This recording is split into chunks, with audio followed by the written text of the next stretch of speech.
So the subject of non-executive board directorship, of course, it's something that regulators, lenders, i.e. banks, and are encouraging.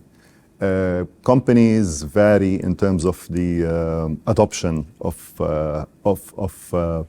having NEDs at their board. It all depends how open they are to bringing strangers to that table. It's a very interesting topic. It's evolving quite rapidly these days, and more we see cases of mainly family businesses and also large corporates. On the government side, of course, it's publicly listed. They're always more adaptive. They're always quicker to do these things. The challenges are identifying the NEDs and making sure that what you have is, this is something that Hawkama actually focuses on, is having what we call an engaged board. And an engaged board is an extremely important vehicle or a tool for the success of the company, not only financially, but most importantly in terms of governance. So in my case, for example, I was on and off boards for almost 20 years. I've been a CEO for more than 10 years.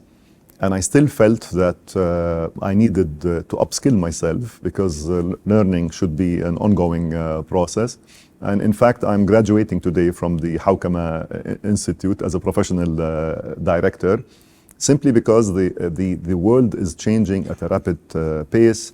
You have technology, AI, for example, is one of them, the regulatory framework, the changing dynamics in the various markets.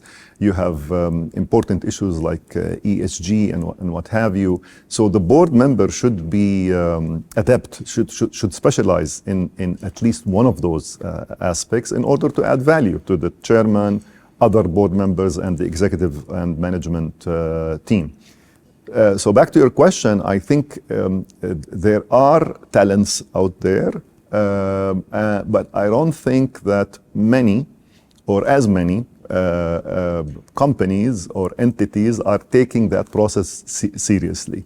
There are still cases where board members get elected not on merits, but rather on how politically aligned they are, to the entity, which is human nature, I guess. But it's going to be a bit challenging. But I think we're getting there, especially in the region.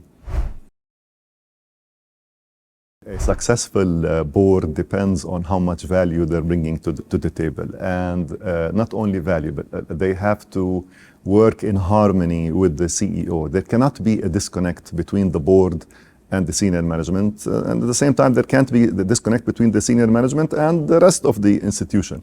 So you're asking about trends.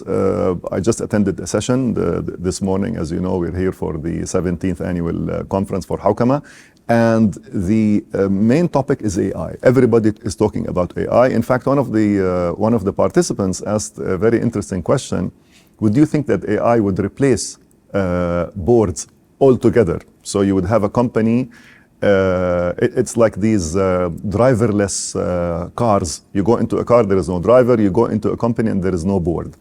And I was very happy with the answer, actually, that the consensus is no, you will still have a board, because at the end of the day, you need accountability.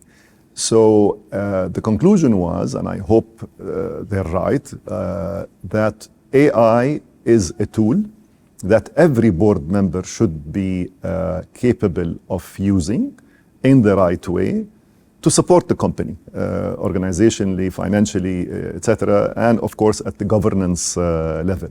But of course there are other trends. As we mentioned earlier, there is climate change, there is ESG, of course, and there is regulatory changes. The geopolitical issues alone are difficult to keep up because they keep changing almost on daily basis. So the challenges, the trends, back to your questions, are there. But I have to confess that the hot topic now is AI, and I'm one of those who believe in what the panelists have said, that it's going to be a tool for the boards. They have to know more about AI in order to be able to help the institution that they are serving at.